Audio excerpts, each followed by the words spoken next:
What do you mean staying alive? Just like because of the winter? No, man. People dying, literally staying alive. Their brother of mine got killed Monday, right? On top of all the other people, that I've lost that are losing their lives in general.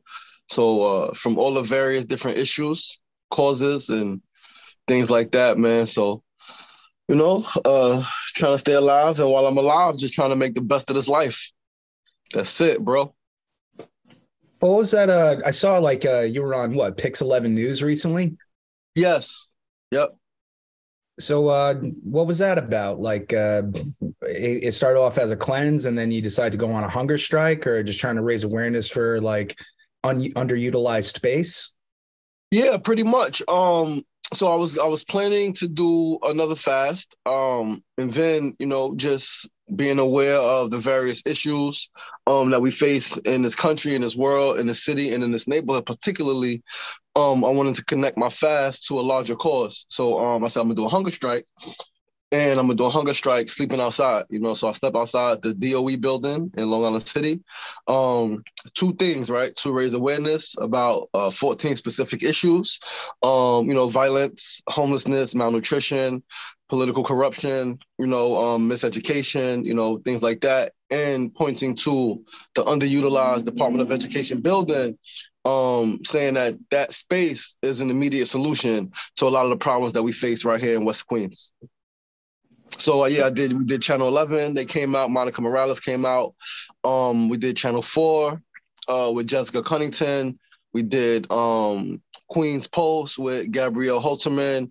We did NPR with I forgot the woman's name from NPR, Michelle Bocanegra.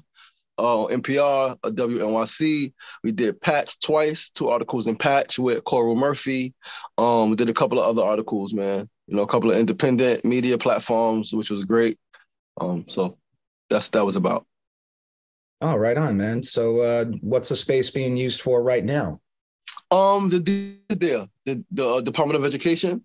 And it's really like a storage space. When we did a tour back in 2020, 2021,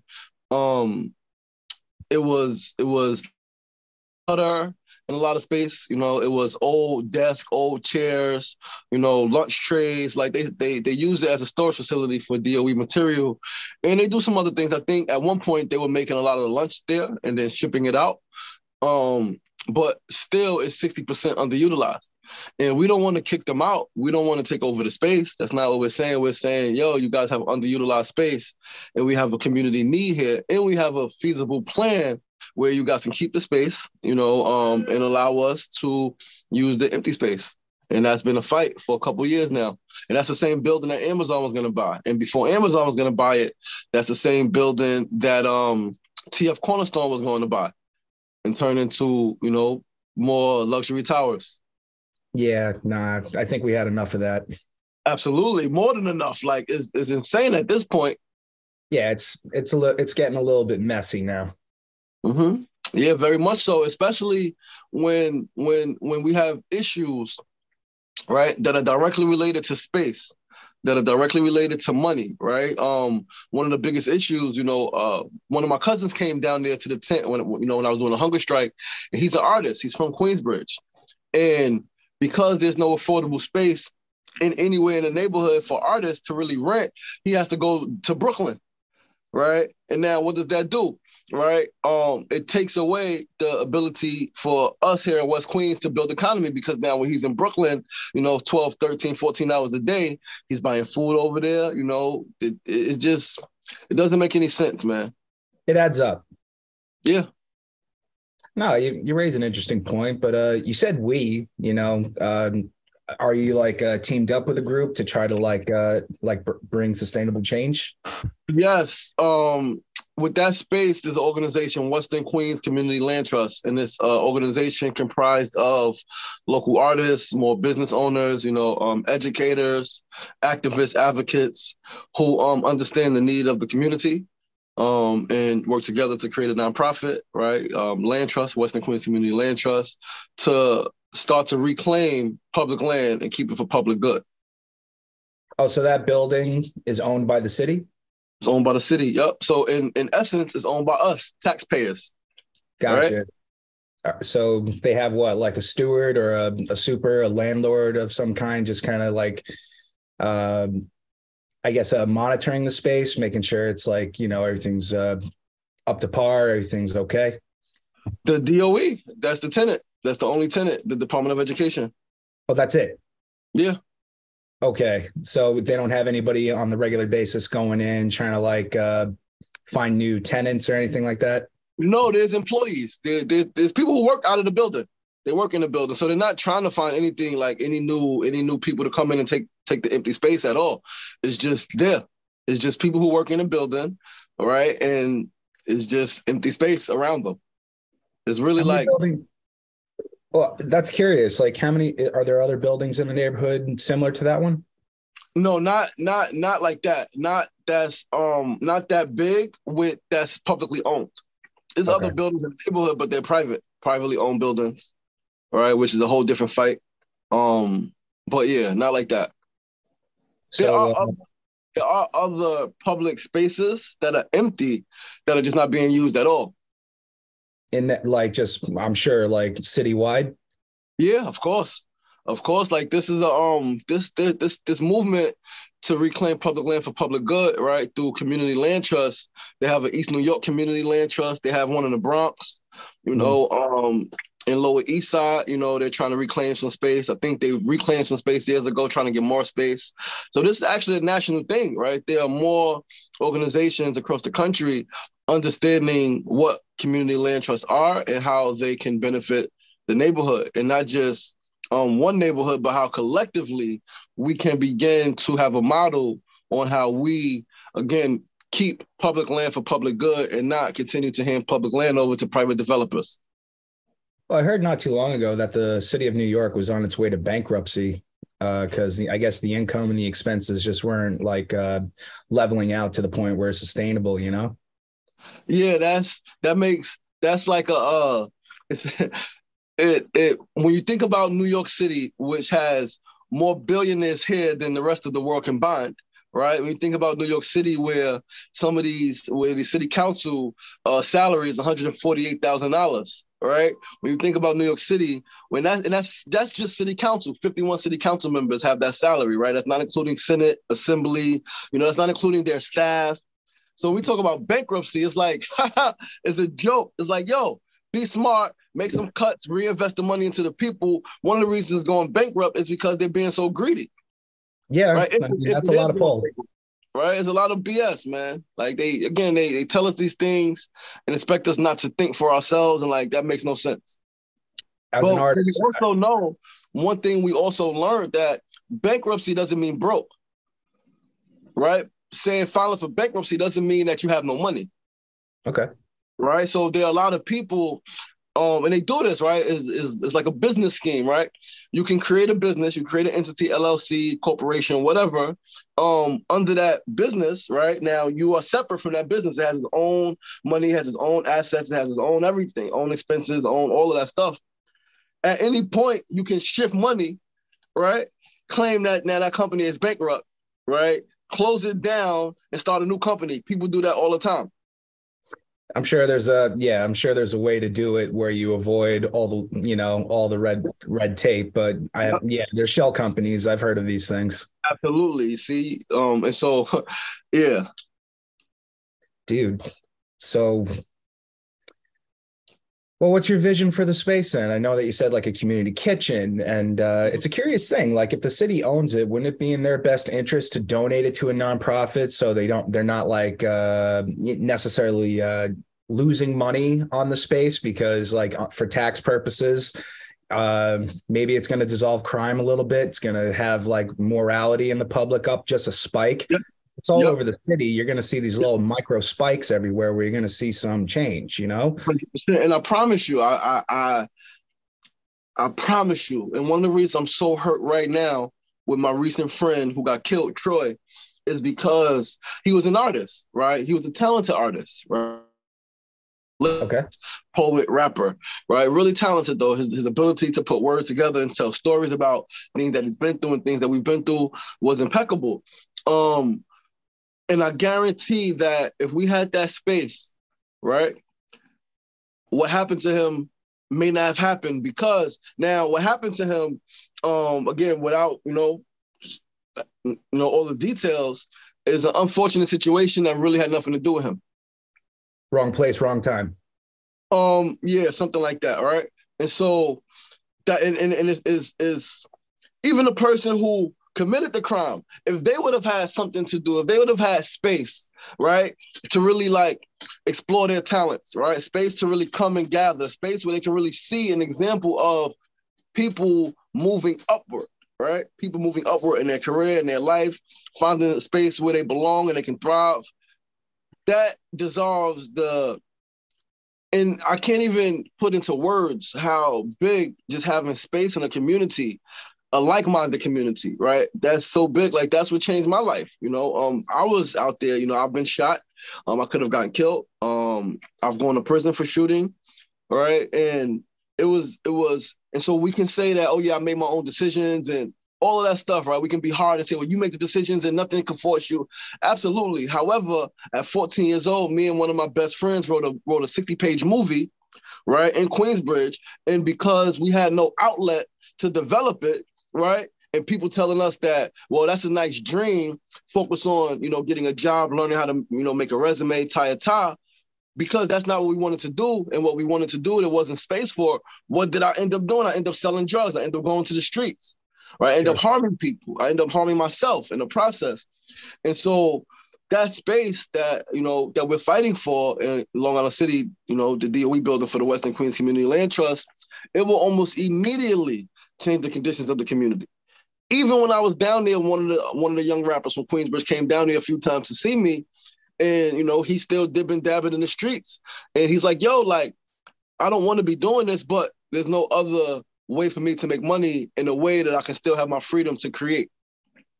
I see. Right, and so we get in a pickle. So what's the first step? Like, how do you get inside the room? I mean, we've been in the room. Right, the borough president, Donovan Richards, who was the councilman at the time, he gave us a tour of the building. We've been inside the building, right? The Julie Wan knows about it.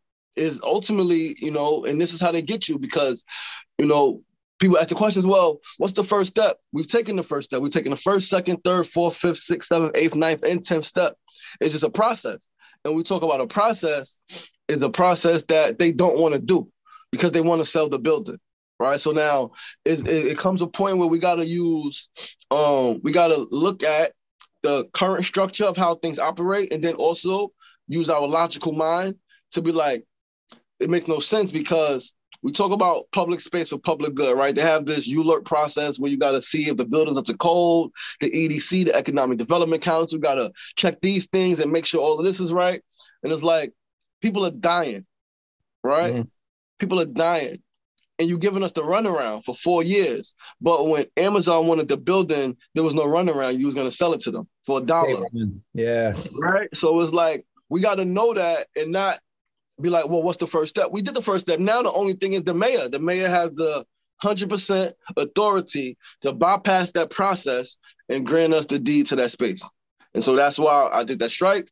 The target was, Mayor Eric Adams. When you need to really have a meeting with us. And if you really care about the people of the city, if you care about the young people, if you care about, curbing the violence in our communities, in our city, then you would do the right thing.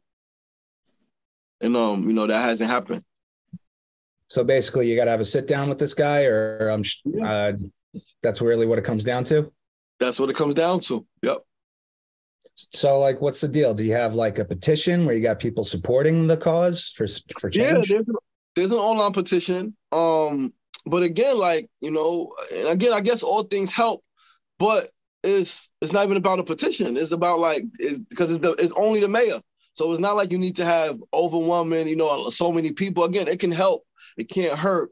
But in cases like this, it's not necessary, because we have a feasible plan, right? That was developed by so many people. We worked with professors from Rutgers University, right? We worked with architects, right? There are, solar power companies, the people are behind the project.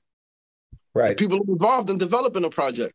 So at this point, it's literally just it's just the mayor, man. Well, how many people could fit inside that building? What do you mean? How many people? Well, like say if you had a workshop in every room in the building, how many workshops can you do maybe within an hour, a day, a week? Oh, that man is, bro. It's 600,000 square feet. The building, 600,000 square feet, 60% empty. So let's say that's 60,000, whatever square feet that's open, right? Or whatever 60% of 600,000 is, right? That's how much empty space it is. So how many people can fit in there? Thousands. Right. Right? Oh, Thousands at any given moment, right? With a rooftop farm, right? Like, so thousands of people can be in and out that building at any given minute. gotcha. So you got a vision where you could actually have a community space where they go in, whether they go in and see art, they do a workshop, Yep. Tech shop of some kind, metal shop, welding class, 3D printing class. Yep. All of that stuff. It could be anything. Anything. And it's about creating a hub where all of these different professions, all of these different fields can interact, right? So deeply affordable art space for artists, for people like us who make films, right? Mm-hmm. Then you have, manufacturing space where somebody, let's say, is making furniture, right? Like films need furniture. So now we're supporting each other, right? And now we have a community kitchen, right, downstairs where now people are cooking. So we got to eat lunch, right? So now we're going downstairs and we're supporting, our neighbors who are making the food, who are getting the food from the people growing it on the farm, on the roof, gotcha. Right? So it's literally an ecosystem that we're striving to build. It's just been a journey, to say the least, to, get it to the point of fruition. Sounds like a little bit more fun than WeWork. You ever see that TV show? Of course. No, I haven't seen the show, but I know the process of WeWork. Yeah. Oh man, like I thought that story was made up until I saw them on the stock exchange. I'm like, wait. This is a real guy. It's a real guy, real thing. Yeah, man. I couldn't believe it. That show took me for a ride. I couldn't believe it. Actually, I'm sure they exaggerated a little bit, but that was a great show. I gotta respect the ambition though and the drive, and it seems like you guys have like a similar foundation of a vision where you want to bring different kinds of work together to create some sort of synergy. Yep. Yeah, because when we talk about, right, because we're at the stage where and even before COVID, right, but especially since COVID, where the world is falling apart. Right, the world is falling apart at how we operate, how we live, how we work, how we travel, how we communicate. All of that is shifting, it's changing to a more cohesive, right, to a more collaborative, right? Like we really are starting to realize that we need each other, not just in theory and morality, but we need each other in work and space. We really rely on each other, right, to do our, respective professions. Like to the best of our ability, we need other people. And I think that's becoming more evident now. And so again, spaces like, things that we're trying to do with the Western Queens Community Land Trust, reclaiming public land for public good, is just that, is envisioning what a new world could look like. And not just on a grand, big dream, but very practical right here in our backyard. Like, we can do this right here. We can do this right now. We don't have to wait. It's not about 100 years, what the future holds. It's like, no, we can do this right now. Right? If we really care about the people, we can do it right now. Well, I know everybody needs it. I for sure depend on creativity and having that outlet just so I could actually, continue in my personal growth and then carry that out and have people benefit from it because I'm carrying it out into the public. Yep. Astoria Filmmakers Club. You're damn right you are.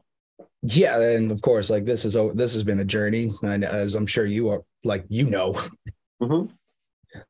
Well, so I'm curious about this, land trust. Are they a foundation? Are they a nonprofit? We're a nonprofit, 501c3. Oh, are you the chairman of it? No, not at all, not at all. I'm just a member, man. I'm just a fellow guy, just an artist, right? Who cares? Who is? It's funny, right? So I was already looking for space in the neighborhood, right?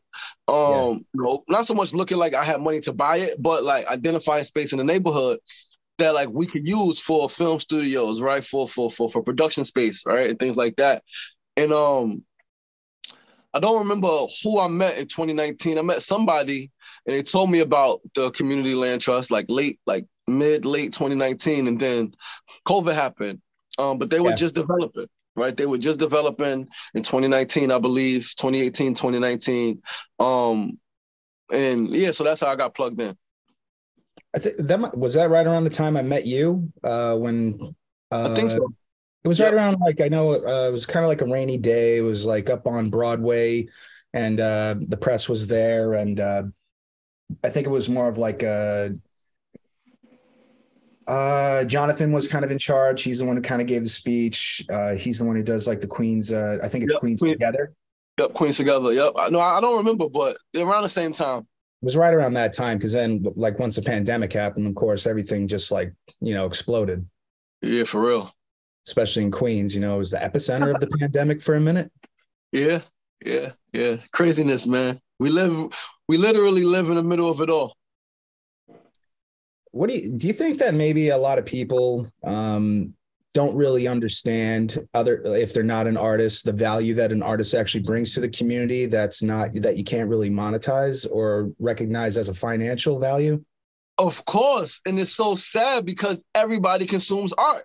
Like, art is your clothing, right? Art is chemistry. Art is science, right? Like, literally everything, the buildings, the architecture, right? Everything takes art. The music that we listen to, right? Like the landscaping, right? Like the scape of the land, roads, right? We can call it all this other stuff, but ultimately it's art. It's how you blend things together. It's chemistry, art and chemistry, art and science, right? Like, and so the fact that people don't really value artists enough to advocate for deeply affordable space, free space for, like, artists, artists who are true to their calling, we should not struggle any way possible, right? Like, those artists who are true, who are out there doing the work, right? Working to create all of the things that society uses, the clothing, the films.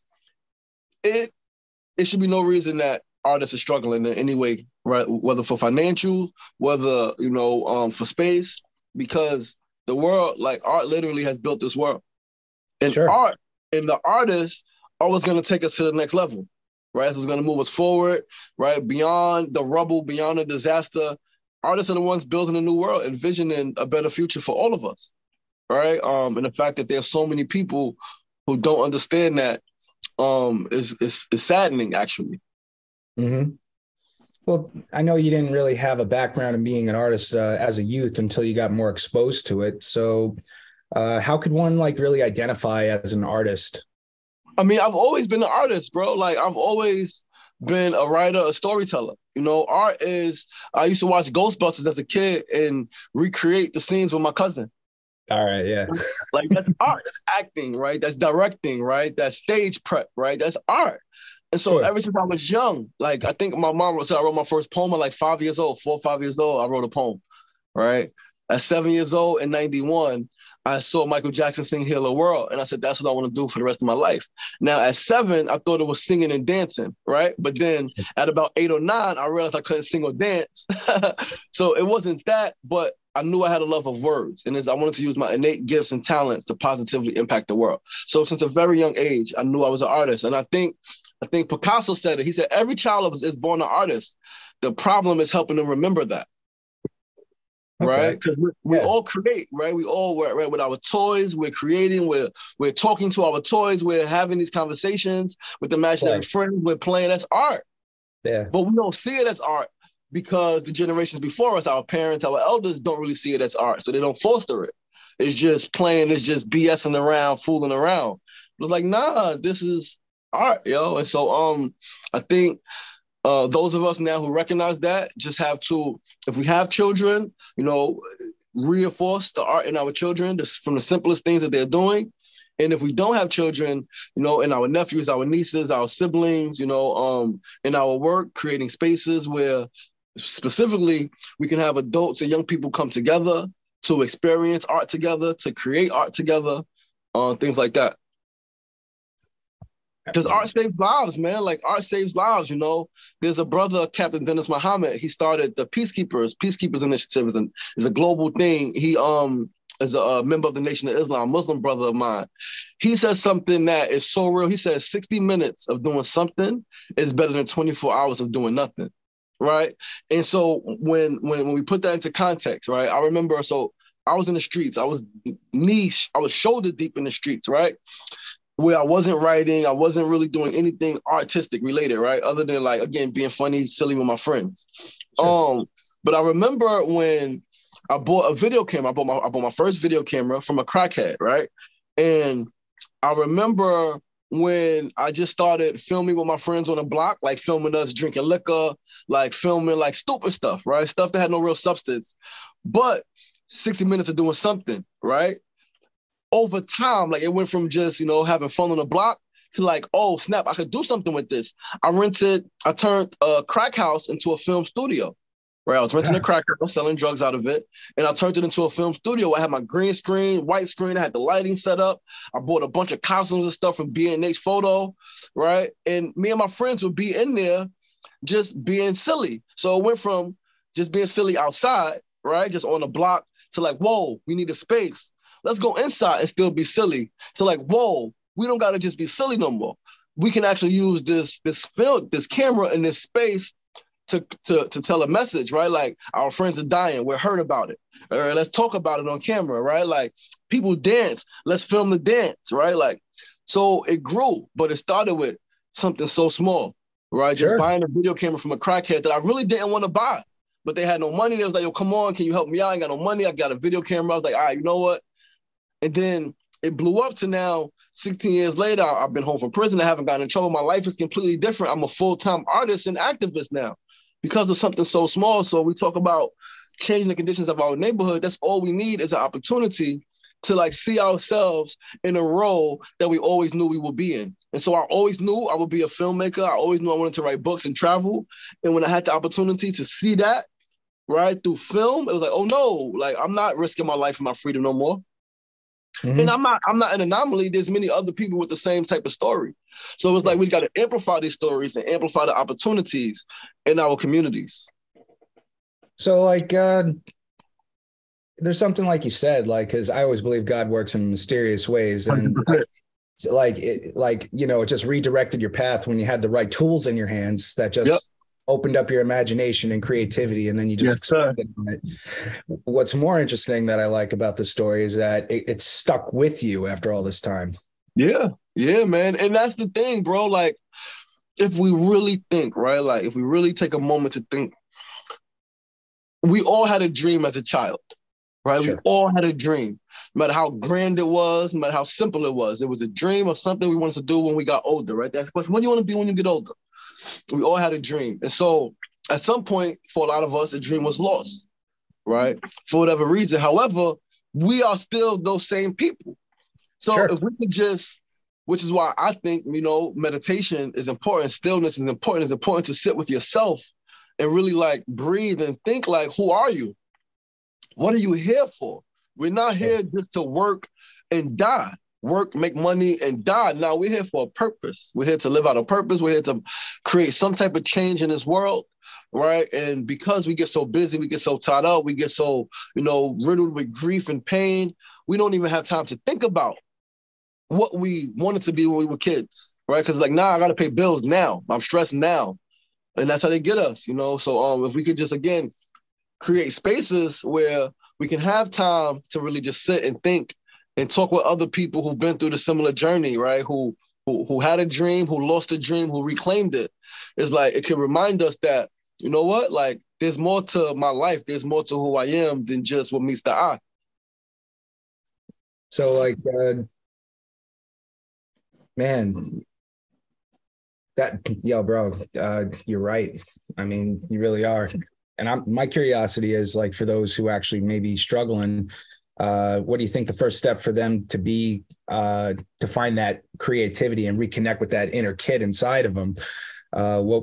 What do you think that people are lacking in order to find that outlet? Stillness, meditation, right? It's really sitting with themselves, because what happens, which is why like a lot of people say it, you talk to a lot of people about meditation and sitting with yourself with your eyes closed. A lot of people get scared because when you sit with your eyes closed, all the demons come. Right? Sure. All of the demons come, all of the fears come, right? Like, for example, I do a meditation every Wednesday with a group of young people, young filmmakers in the city. Actually, I should bring you one day, man. Next Wednesday, if you're available, I would love to connect you. Right? I got the weekly mixer online, but if I can, you guys do it live or do it on Zoom?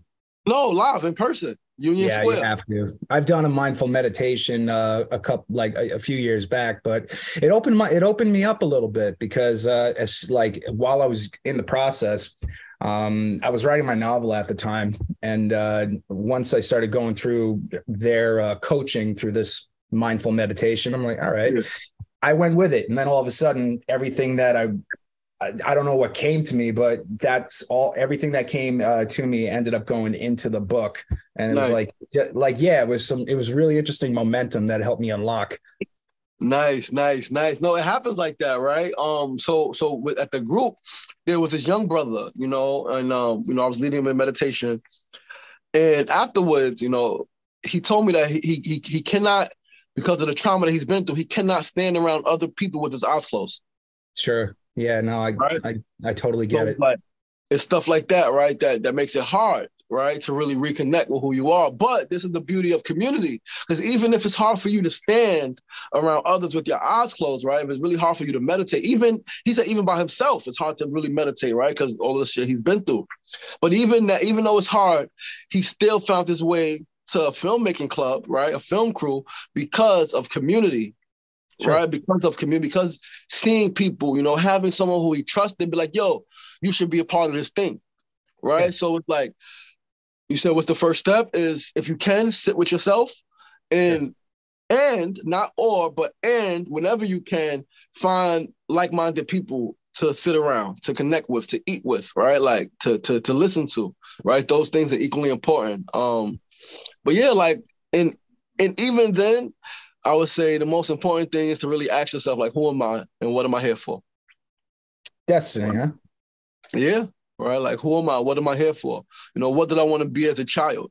Right. Like, because, we all, like, even as I'm talking about it, I'm getting emotional because I Sure. remember in myself and I remember in others that joy, that innocence when we were young, just imagining, just dreaming. I'm going to do this when I get older. I'm going to do this when I get older. I'm going to go here. I'm going to have a home here. Right. I remember that feeling. And Sure. the fact that there are so many people who never got to actualize that dream, it really hurts me. And again, literally right now dealing with a childhood friend who was killed just on Monday, who he was on the path. He was making the changes. He was making the transition. He was maturing. And he was a great artist. He was connecting, aligning with the right people and Hmm. lost his life. And it's like, damn.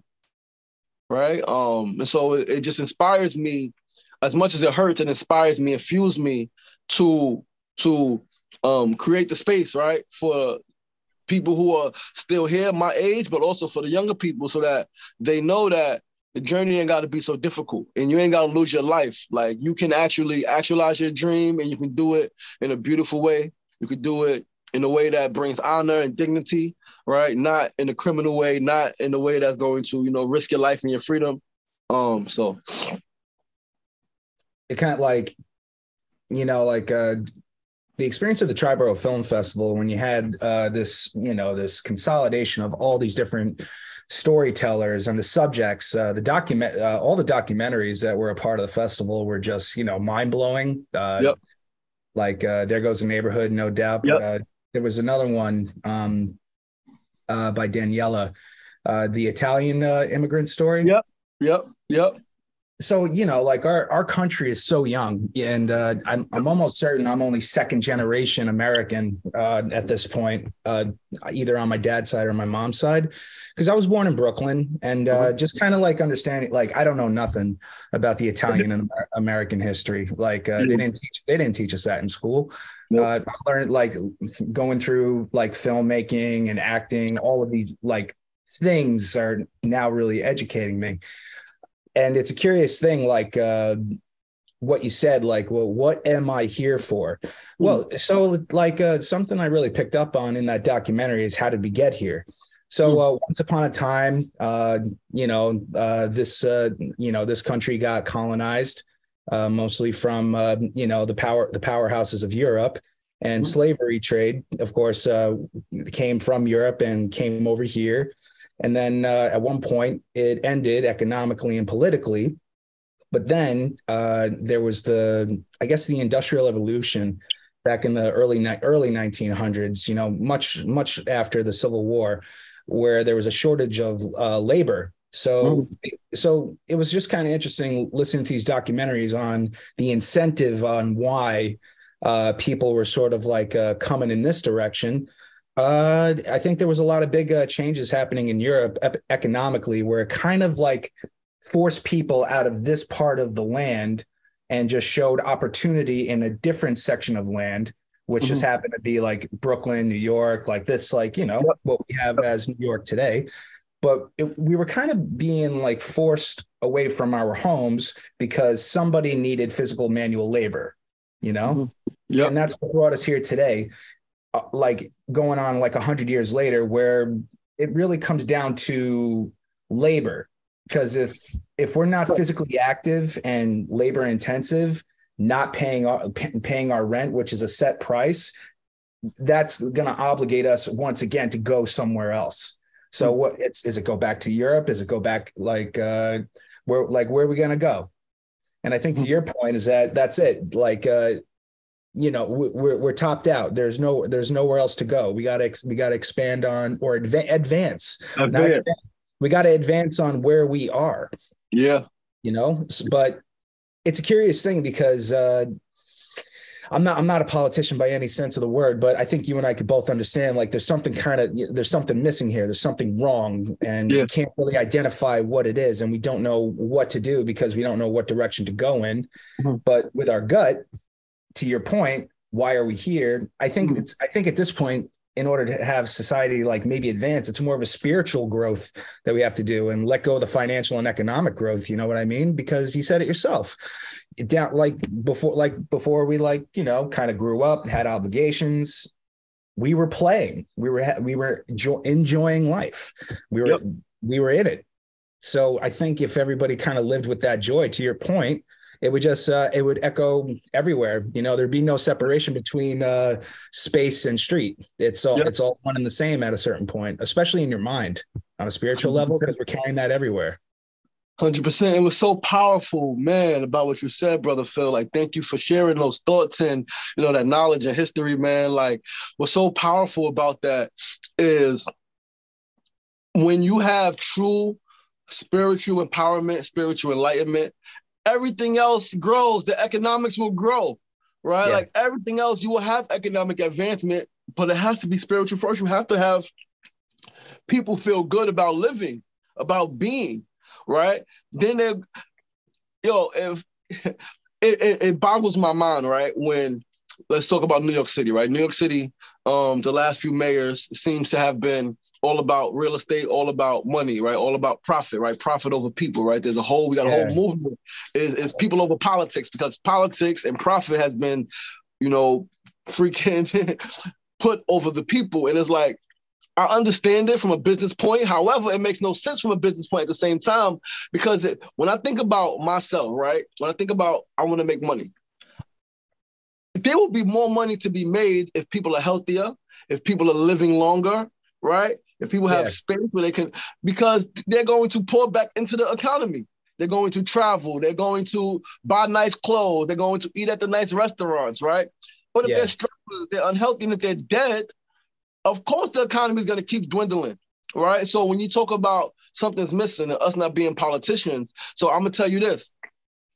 By definition of the word, you and I are politicians, because politics just means being engaged in the business of the community. We are engaged in the business of our community. We care about the people. We care about how people are feeling, how people are doing. Do people have space to create, right? Are people's homes okay, right? We care. These people are not politicians. These people are crooks. They're greedy, right? They're not the politicians. And so when you say, what do? We both understand that if you want to solve a problem, you talk to the people experiencing the problem firsthand. Sure. Right. And so Glenn Martin, activist, formerly incarcerated activist, you know, entrepreneur, he says something so profound. He says, those closest to the problem are closer to the solution, but further away from resources and power. I see. And so, like, that's the problem. The people who are in power, right, the government, they don't want to listen to the people, because the people are telling you, yo, these are the solutions to our problems. Like, especially when you got, let's say you got 100 people with the same problem and 4 or 5 people figure it out for themselves individually. And it's like, yo, if we replicated this, what works for me, for others, yeah, everybody may be different. However, it'll work for more people than not. But the elected officials are not listening to us. So that's when 2 things got to happen. We either got to figure out ways to, because in the American way, like, when the government has become tyrants, you have a responsibility and obligation to overthrow that government and to institute a new government, right? And so we got to do that, and or become the people in those spaces, right? Become the Senate, right? Become the assembly, become the mayors, right? Because what's missing from government is true love. It's true love. This was missing from government. It's not about love no more, it's about power and control. Right. Yeah, and like if it like I wanted to say something, but no, I didn't want to interrupt you either because sorry. No. You're on point. You said something that really, like I've said once before years ago, where policy takes precedent or presides over a person, and that's a politician. Like I'm not a politician. I can't be that. But for you to redefine it or actually bring it back to the light on what it actually means, if I have politician qualities other than being Italian, I am. I always have been community driven. I do. I like people. Like I do. Like I could come off as this obnoxious person, but if I'm around full grown adults and we're having legit conversations, like I match that vibration and energy. If I'm hanging out with like I don't know, like at jiu-jitsu class, I match that energy. And same thing with the young kids coming in. If they just want to like talk, ask, sometimes I act like a little bit of a clown. Like I'm just, I adapt quick. If I'm with my puppy, I'm acting like a puppy too. Like there's no truly, that's just me and my personality. I guess I'm spiritually fluid. I don't know. That's how we should be. Right? Yeah. Cause I keep play in the forefront. When you were saying something before, something theatrical kind of not triggered me, but it sparked a memory when I first started this path of becoming an artist. Like right out of high school, like I was in construction work in the city of New York. I got to work on some really cool buildings, foundations, high risers, like in the early 2000s. It was like I loved it, but even artistically, like I would put the rebar in very very nicely, like where I took kind of pride in my work. But after I got hurt, I went to college and I tried just a theater class as an elective. One of my first teachers was like an expert in Chekhov technique, and there was Anton Chekhov and there was Michael Chekhov. I forget the relationship on who's the uncle and nephew, but sometimes there's a very specific technique in the way the writer would write. Where if he had the letter P in certain spaces of whatever he was trying to like say as a message, my teacher identified that and told us to follow the clues, because if you just take the first syllable of those words and it just sounds like that's actually the subtext and the intention of the entire text. So because when you actually said like politics take precedent over people, it's like so it actually no it does, like, and there's true intention underneath that, and it actually feels that way, and it's self-evident on the way society actually is right now, because there's a carelessness and a lack of leadership everywhere. And these are the kind of things that people just maybe can't identify, but we're actually literally being spat on with these policies. Yeah, we are. Because we're not like, and I think they know it, where it's like, it doesn't make any sense. Why do that? It's just, I don't like, bro, like it's beyond me, because it's like, I can't identify with it. I just can't. Yeah, no, it's mind blowing. Like you said, it's the whole world has been flipped upside down, right? And the people who it's like a trick, right? It's like a magic trick, right? It's like you got something like this, you're like, whoa, watch this disappear, right? And it's like that. It's like that's what's happening. It's like the I can't even explain it, but it's like we're being bamboozled, right? We're being bamboozled. It's dude, it's generational too. You know, it's got like, I mean, it definitely is. You know, I think the power of cinema kind of really showcases on, you know, some of these patterns, especially with storytellers, because like, I don't think anybody's like a true fool. They just maybe don't know how to think for themselves, you know, at least for most people, I think. Mm-hmm.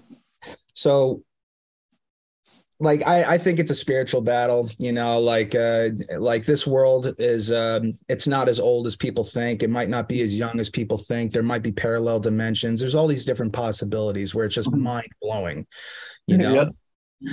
But it's so easily to get distracted from that and create this form of anxiety, which you can't even focus on because, you know, it winds you up. And then the next thing you know, you can't even sleep. And and like you did say something before, economically, that I discovered recently. And I believe that to be 100% true. Like we got 30 days to pay the rent. That's all you got, right? That's it. Like, even if you feel like you can't even take pride in the accomplishment that you actually did it yesterday, you know? Yeah. No, you're back. So there's a study that came out, and it was just a YouTube channel, and like I didn't even catch the guy's name. I didn't even mean to watch it. It just popped up after like another video. I came back and I just let it keep playing. But something they actually said is how much money we're actually losing from productivity because at the large scale, people are just completely smoked and burnt out. They're not well rested. So like, even to do something like the 4-day work week. Yes, you took the words out of my mouth. Yes. Well, I mean, I think that's a great step in the right direction. But we're like, if we really talk about policy where the Department of Labor kind of like, here we go, we got a department just for labor and we got policies just for the Department of Labor. So I think you and I could both agree that, you know, sleeping 8 hours a day, you know, is what, 1/3 of your life. So, all right. So let's just say like that's like sort of like a healthy standard. Why are we putting in equal labor 5 days a week to that exact same standard? Now, are we, because it's healthy to do that? Nope. I don't know. Like, but see, like I remember when I was working at Costco, it was literally just for 25 hours a week. I wanted more hours, but for me personally, when I was able to really commit to 5 strong hours, I performed very well. You know, and there were days when I was asked to work 8 hours. I was a little bit more tired at the end of the day and not as well rested coming into the next day. So now it's a curious thing. Now, let's just say the standard for a full-time position isn't 40 hours like it was 100 years ago. It's not. What if it actually was 25 right on the dot? That's it. Now, what would that actually mean? That, you know, rent would have to go down because people's income is a little bit less and we need all this labor because they are the essential workforce, the health insurance. Is it 40 hours a week or is it now 25 hours a week? Like, why are we actually standardizing the difference between a full-time job and a part-time job? No, a job is a job. Job is a job. A job is a job sometimes. And like, if you get tired, and we're obligated to stay because that's it. That's the way it is. So like so to your point, we're actually taking a policy as a priority over that person because 100%. now like we're not essential, not even a little bit. The job may be essential.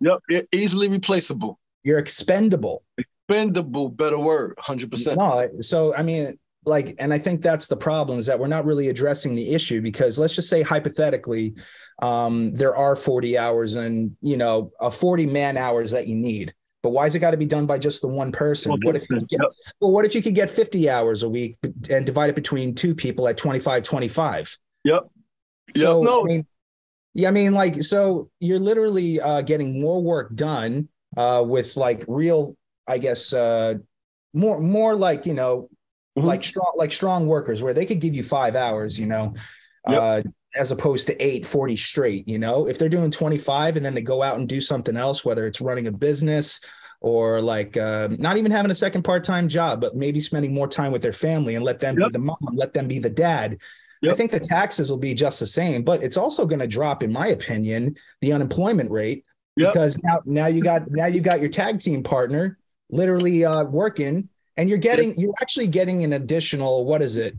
You're actually getting an additional 25% work increase from that 40 to an additional 10 to get 50 man hours, where you're actually getting more work done. With fully functional human beings who are like literally. So my curiosity is, what's wrong with that idea? Like nothing. So if there's nothing, all right. There's nothing wrong with the idea. It's just people who are stuck on the old way, who don't want to rethink. So we need to rethink how we live, how we work, right? We need to rethink how we build economy, right? Rethink how we need to just rethink. We need to reset, which is why I stand on the fact that we do need, in some capacity, people like you and I in those spaces, right? To really bring the true politics back to it, right? True politics is caring about people. It's like, whoa, all right, we understand that we need roads built. We understand that we need things built. We understand that we need educators. We need labor force. We understand that we need all of these different, fields of work, right? But how do we do it in a way that centers the person? That centers the human, their physical health, their mental health, their family. How do we do it in that way? And you said something perfectly. We go back to, it's an ancient concept. Ancient concept where the average person won't get it. Less is more. Sure. Less is more. Right? It's very old, but very simple. It could be complex to to a certain type of mind, but it's like less is more. Right? Yeah. Wax on, wax off, right? The way of the martial art masters, you do less, right? How do you win a war without fighting? Right? Like, that's like... Don't be there. Don't be there. That's that thinking, right? That we need to, institute, because there were studies done, right? I think, like a company, some company did an experiment where like they like lessened the work time, and they found that a worker, right, 8 hours a day, right, at a job, right, they can get, actually, if they worked less hours, right, they will get more work done. So like, to your point, right, instead of 8-hour work days, in 4 hours, you actually get, sometimes in 4 hours, you might get 2 full work days done, as opposed to 8 hours sitting around, being bored, not really wanting to be there, being tired, right? Like, and it's just, it's like a mystery why some people don't understand that concept and haven't instituted it yet. But they haven't because they don't want to, because it's stuck on the old way of thinking. I think it really would actually have a huge impact on like traffic, because then like distribution of like travel instead of one consolidated is going to like it's really going to show in that field. There was something else. Oh God, that you said that. Oh my God, I just lost my train of thought. No, I did. No, this is actually so good, bro. This is so good, man. Such good points, and yeah, I love how you think. I love how you just broke that down about, the workers and the time and the wages and like all of that stuff, man. That's accurate. Thank you, man. No, because as a child, in a man's body, now identifying as a man, growing up, accepting that I just turned 36, and it's like, yes, what could I be proud of? Like, okay, so, but my curiosity was, if youth, it's not 100% like it's there, but it's not like really on my side. It's a curious, I'm trying to think about ways, and I think it's a survival mechanism where like, how could I just what would work? Because I can't do anything alone, and there's a societal issue where we're all getting a little bit older. But if something works for me, is it possible that it could work for everybody, or at least to a certain standard? Maybe. If so, how? So that's the type of things I think about, Yeah. Welcome to Happy Corner. This project strives to make safe housing areas for stray cats at an affordable price. It's so easy to put together that even your children could have fun making one. Help keep cats and other animals safe with their own little Happy Corner homes. You can help this project become a reality by donating to the GoFundMe page. Happy Corner homes are a great way to show those animals in need it's okay to be happy.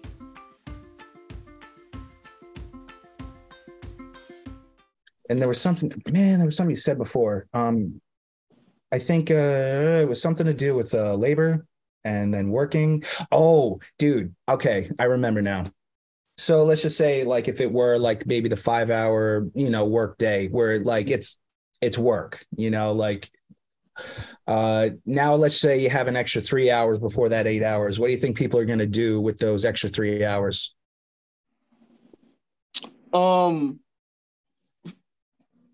It's an extra 15 hours a week. You want to be a little bit active, but it's a little bit more of a free spirit type of, you feel a little bit more accomplished. You're not like obligated to really do anything. There's some freedom in that extra 15 hours a week right there where you have it to yourself. What do you think you're going to do? Spend time with family, more shopping, more leisure, right? More things that make me feel good, pour back into the economy. Well, that was the word I was looking for because you hit the nail on the head. Shopping. Yeah. That's exactly what people are going to do. Yeah. Because now if there's not enough time in the day, you got to work with the time you got. So if there was a way to actually increase, your freedom, your free time, your leisure time, an extra 15 hours a week, let's just say that money would go right back into the small businesses, the local economy. It would work. 100%, 100% without question. God knows I do. Like when I go out, and if I don't if I have a decent amount just some spending money, I'm gonna go shopping at the puppy store. I'm gonna buy her some treats. I'm gonna buy myself. I gotta quit smoking. I buy way too many cigarettes. I do. No, I do. It's like it's bad enough where it's impacting like me as a human being. Like I should not be smoking, but stress is a bocce ball. No, that's for real, man. Stress, and that's how they get you, right? Like stuff that you should be doing, like for a long time, So I just stopped drinking liquor, right, back in January. So I'm going on 3 months, no alcohol, right? Nice. But I've known for a long time that I don't need to be drinking alcohol, right? I know the effects it has on my body, my brain, right? I know the effects it has on my productivity, right? After a night of drinking, I wake up the next day. Even if I feel great, but I don't want to do anything. I feel great. I just want to sit down, watch movies, right? I just want to sit down and enjoy the sun because I feel great, but I don't really feel great because my brain isn't working, right? Yeah, the way it's fogged up. Right? And so, yeah, man, like for a long time, because I was dealing with all of the death, all of the murder, all of the stress, you know what? I need a drink until, we all have a point where we like, you know what? It's time to let it go. And you got 30 days to figure it out because the rent's due. The rent is due. We should make a film like that. The rent is due. It's called Rent, bro. It's called Rent. That was the musical from the 90s. Yeah, I remember. And then a couple years ago, I forgot the brother's name, but he ran for governor with the campaign, and rent is too damn high. Yeah. How long ago was this? Maybe a decade, maybe 2012, 2013, around that time, maybe a little earlier than that. But there was a whole campaign. A black man ran for governor of New York State, and his campaign was the rent is too damn high. Well, I mean, even that, like we regulate alcohol, tobacco, but like, are we really regulating literally to the necessity of a regulation? Now, is it because of overconsumption, because it causes human damage? Like, what is the point of regulation? Like, what's the purpose of it? Control. You know that. Well, okay. So then what good does it serve? Labor being underregulated to the extent it is because it's being like overconsumed maybe or overproduced. I think you said it earlier. People are expendable. Why not? Yeah.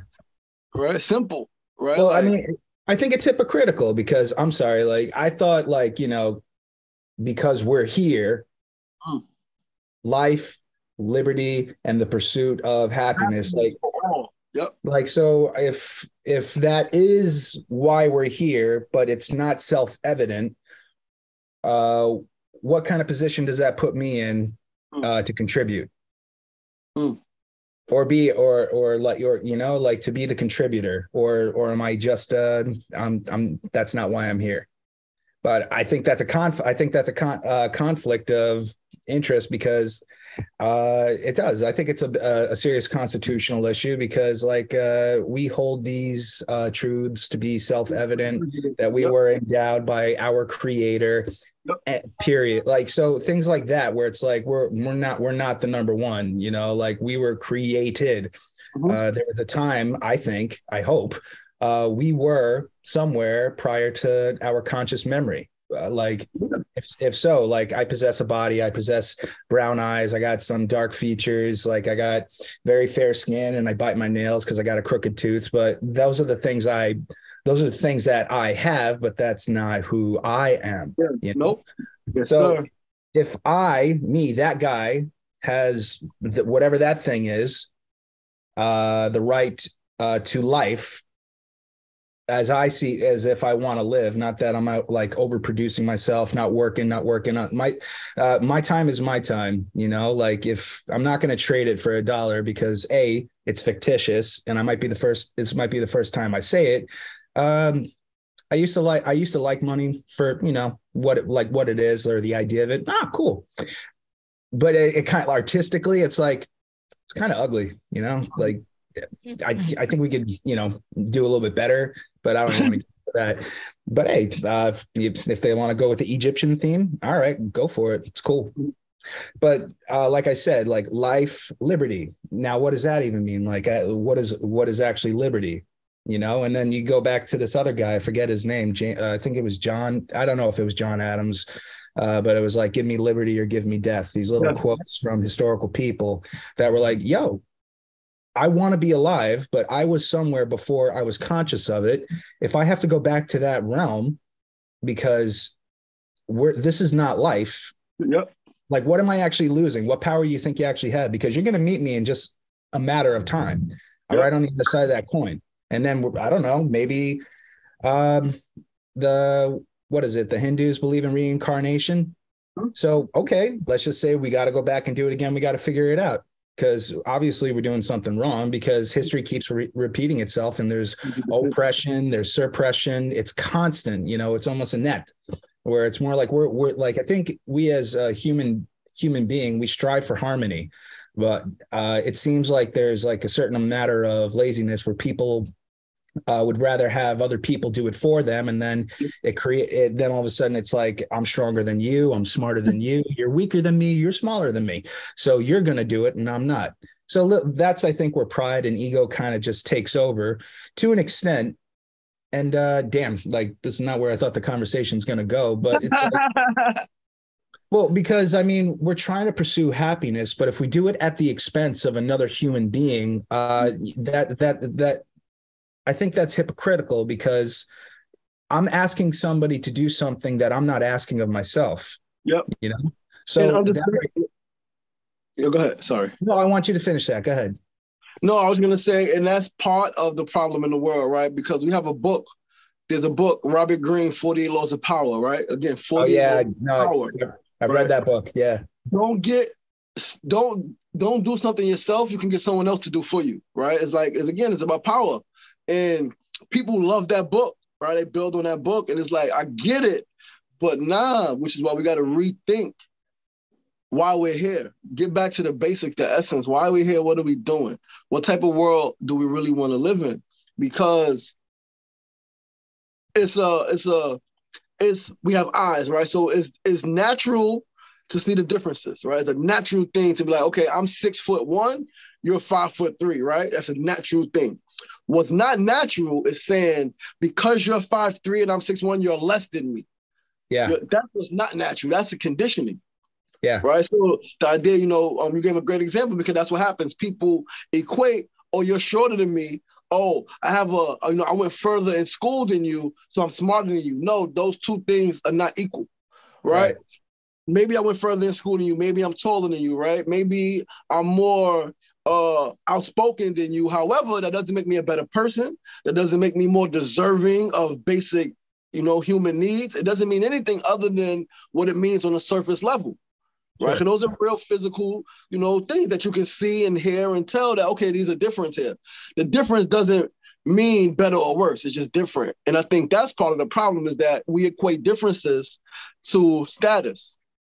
Right. Yeah, and that's the problem that I personally, have a personal vendetta against that mindset, because it was done to me, right? Personally, right? I got a stutter, right? I have a dent in my head, right? I had light spots on my face as a kid. So like, because you have all of these things, you're not, for the other young people in my community, they were like, oh, well, we're better than you, right? Because, we have perfect teeth, right? And we don't stutter when we talk, right?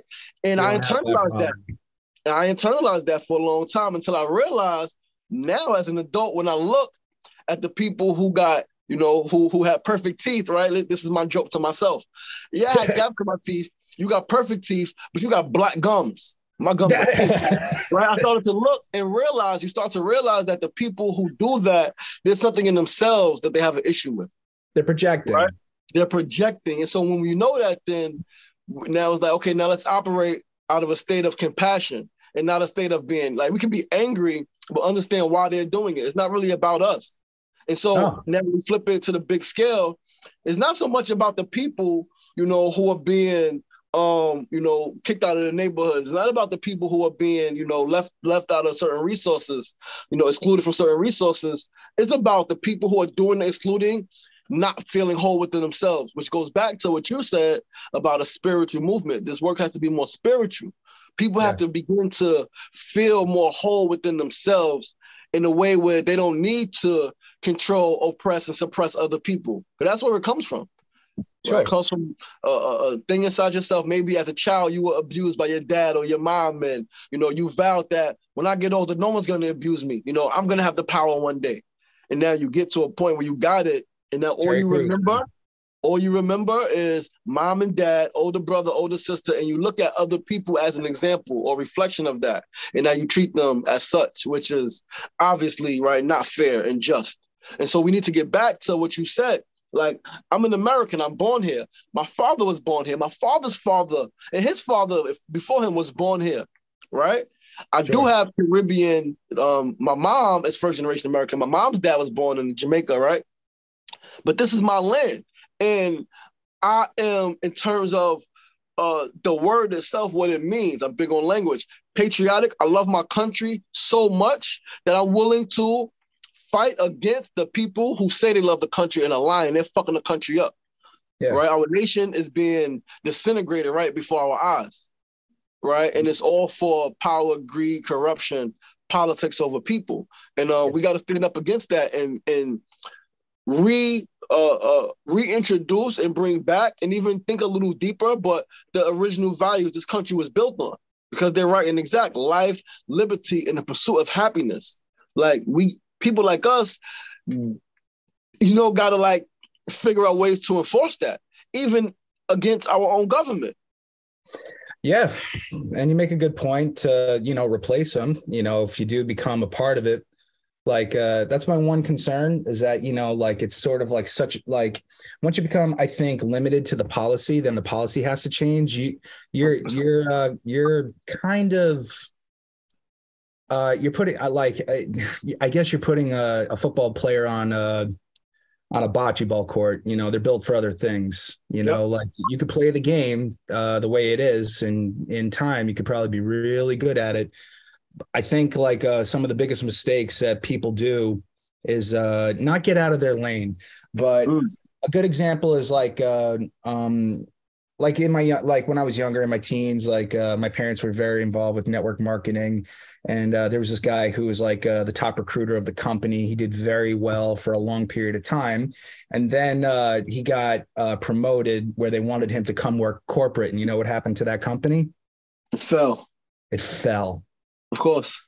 So, I mean, if you take, I think you're on to something where if we did actually have creative spaces, we are actually developing, people, kids, adults, what have you nots, to develop where they're actually naturally in line with, not necessarily to prepare them for, to go the workforce. Right. That's not it. To be like some sort of like maybe an independent, but they could actually contribute to a team because they know their skill set, you know? Yep. Yes, sir. So, but it's a funny thing. Like, I never could have imagined, like, for example, the AFC getting this far.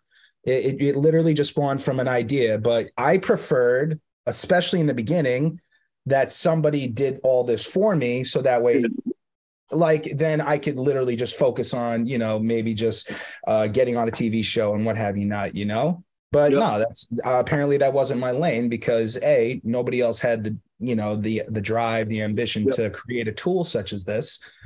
But it literally did take a lot of time, and a creative space is exactly what I needed. And more so, I needed to rest because I have worked that 40 hours at time after time after time. And then once you get hurt, once you're malnourished, once you gain another year older, then all of a sudden you start to just decline mentally. I was becoming expendable to myself because I definitely was not finding joy in anything I was doing, Wow. And I think that's a critical issue because, I hear statistical facts where men are 3 times more likely to commit suicide, Yep. little things like that, where it's like, where's your sense of accomplishment? That whole time they might've been just like, pursuing something they never, ever wanted to do. And how about this? Even that's accurate. How about this? Sometimes the accomplishment, right? We started this conversation is just staying alive. Yeah. Sometimes, depending on environment, depending on family, depending on mental state, sometimes the accomplishment is just getting through the day without hurting yourself or anyone else. And we got to acknowledge that, right? Like you said, too much is put on what's your sense of, what did you accomplish lately? It's like, you know what? I thought about killing someone and I didn't. That's an accomplishment, right? Like, You're coming back. I worked through it. The thoughts. I seen it, how the different ways I could do it, but I chose to sit with my emotions and let them pass. That's an accomplishment. That's personal growth, especially when it comes from people who, maybe a few years prior would have did something different, right? Like we got to give personal growth. We got to once again start to celebrate people just for their personal growth, right? Yeah. Acknowledge them just for where they've come from. Right. It's not because so many times, right, whether it's, personal ambitions or career advancement, we always looking at where we got to go and how far we are from where we want to be. It's like, oh, I'm still not there yet. And that's real, right? I think that's the innate quality of competition that humans have, right? We know a goal. We're like, I need to get there. That's great. However, give yourself some grace and compassion. Look how far you came. Sure. Look how far you came. And now, which is, again, I'm always going to come back to meditation is important. Stillness, like, look how far you came. Sit with yourself. Give yourself that acknowledgement. Give yourself a celebration. Give yourself that, yes, I'm making it. I'm on a journey. And then reassess, recalibrate, and you keep going forward. But you can't go forward when, like you said, you were tired, you were stressed, you were expendable even to yourself. It's like, at what cost? Right. And that's what we are now, like at what cost? And evidently is at the cost of human life, right? That the country has put human life, under accomplishment. And it's like, how can we accomplish anything if all the humans are dead? Nothing. So, I mean, that's the point. Like, and I think that just comes to like, being greedy, having other people do things for you to make your life more comfortable. But then you got to be, then you're a hypocrite. You're actually you are compromising another person to pursue what they would like, the same right that you have. Yep. Yep. And honestly, I think I don't know, like that, right? I don't know, but see, that's what's a curious thing. Like, what the fuck is that? Because everybody has a little bit of that, no doubt. But like, and that's no, absolutely. And you mentioned regulation, right? And this is I think life is cyclical and it goes in cycles, right? I think some stuff we experience again because we can change it, right? We didn't get the lesson, but I think some stuff maybe it's inhumanity, right? Because I think that what you're talking about is right? Is in humanity, which is why you need. There was an age-old philosophical question, right? When I was going to college, study philosophy, and the question was like, are humans born good and society corrupts them, or are humans born bad and government corrects them and keeps them in order, right? And there was arguments from both sides, like historical arguments, right, through books and texts, and then in the classes, deep arguments from both sides. And what I think is that humans, like plants, right? One thing I know about nature is that not every plant that grows in a garden is meant for human consumption. Some plants will kill you, right? Sure. So I think same thing for people. What I think, though, government is important, right government, good government, is because we care about people, and when we see that there are other people exploiting, manipulating, suppressing, and oppressing people, somebody got to step in and be like, nah, that's not okay, right? And that's supposed to be the role of government, right? It's to like, let's govern, like make sure people are good, make sure people needs are being met and they're happy with the way things are going in the area that they live in, right? But that's not what's happening. Well, government's on a large scale. You ever think like, you think like a household is a micro, macro government? 100%. So if it starts there, could it be, just duplicated everywhere? 100%. So what do you think? There's so many issues we could get into because there's so much truth behind all of it, man. I heard Native Americans go to Congress and testify about what government does, and they have full insight, especially with the American government. Yep. What it's capable of doing, and they've known it for generations now. Like they spoke about how if you want to see the perfect example of capitalism, go to a Native American reservation. If you want to see the perfect example of socialism, go to a Native American reservation. And, they would talk about governments, even if there's a use for it, because growing up with my dad, my mom, there was a mutual respect, no doubt, but they never came off as an authoritarian, tyranny, dictatorship in any way, shape, or form. No, it was like, to your point, what you were saying before, it was rooted in love. Yep. And I think I think love is the answer. I think it can. Same. I think it definitely will solve everything, especially when people start to feel loved, they'll feel rejuvenated. Yes, sir.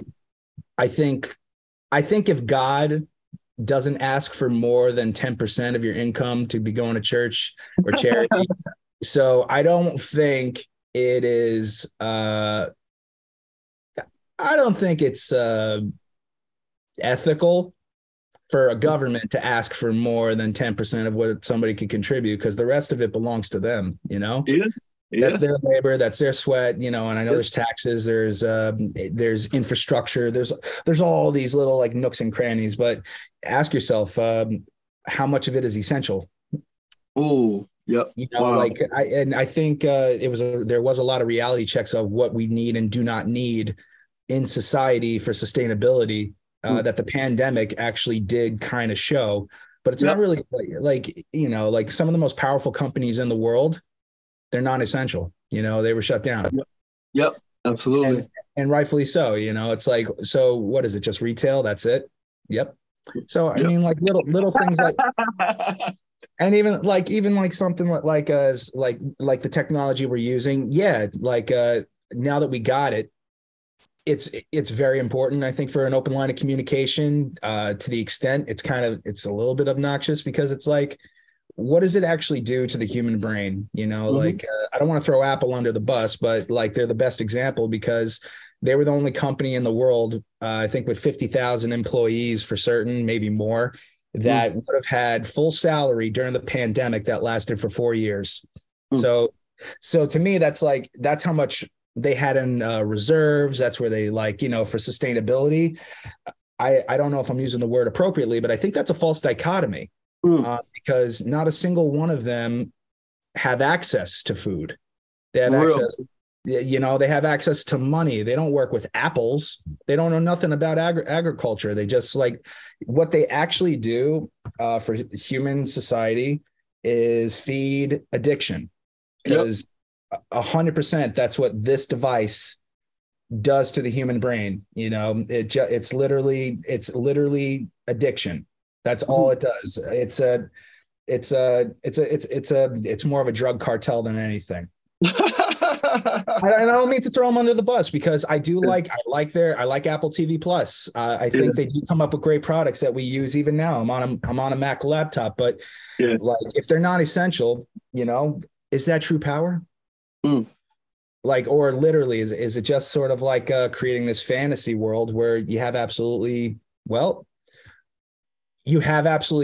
3 days from now, you're gone. The second, like that, you're like a matter of survival. You panic, you know?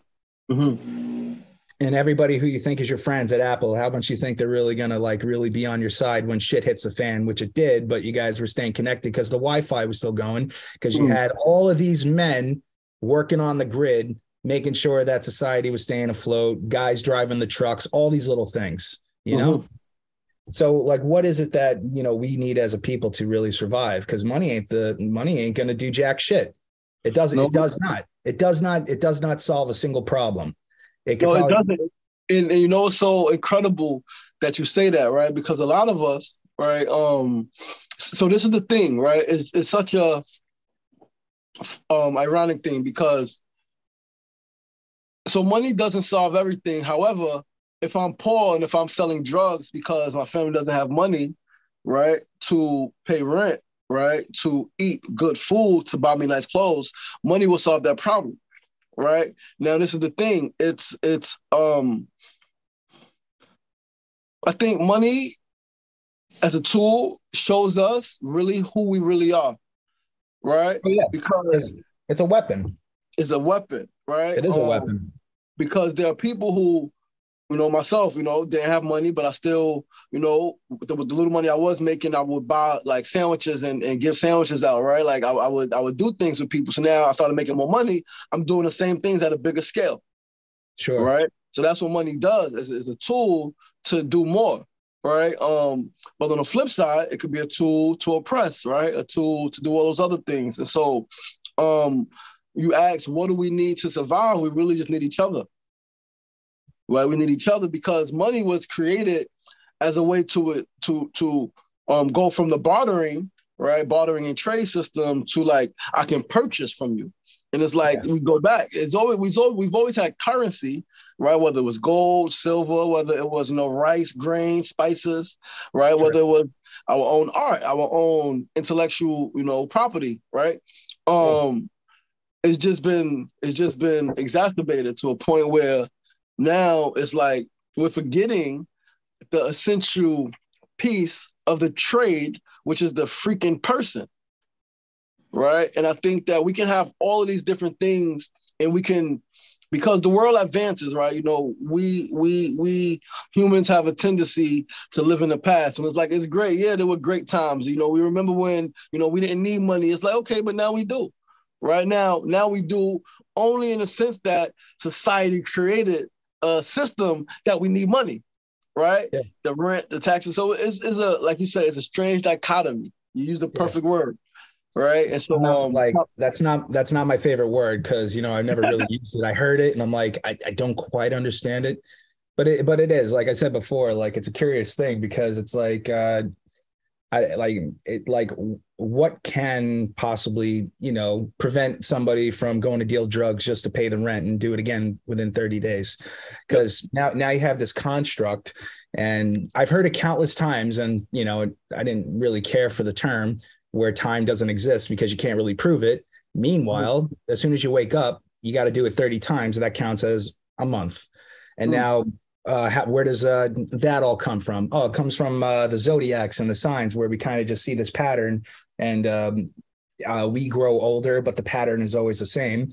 But now we're adapting to that pattern where we have to perform in a certain way, which is unnatural for us, And that's all, like, honestly, that's a construct too. The interpretation of a star, that's a construct. That's more of like that was probably a game that somebody made up And then all of a sudden it just kind of became woven into culture. And, you know, you had the Aztec society, the Mayan society, where they literally, to a T, you build pyramids. So you got all these little fascinating things. But bottom line, although everybody else is dead, they're gone. But we're inheriting like policies and culture that have actually nothing to do with us because we didn't contribute to it, you know? Mm-hmm. And then it comes back. What am I here for?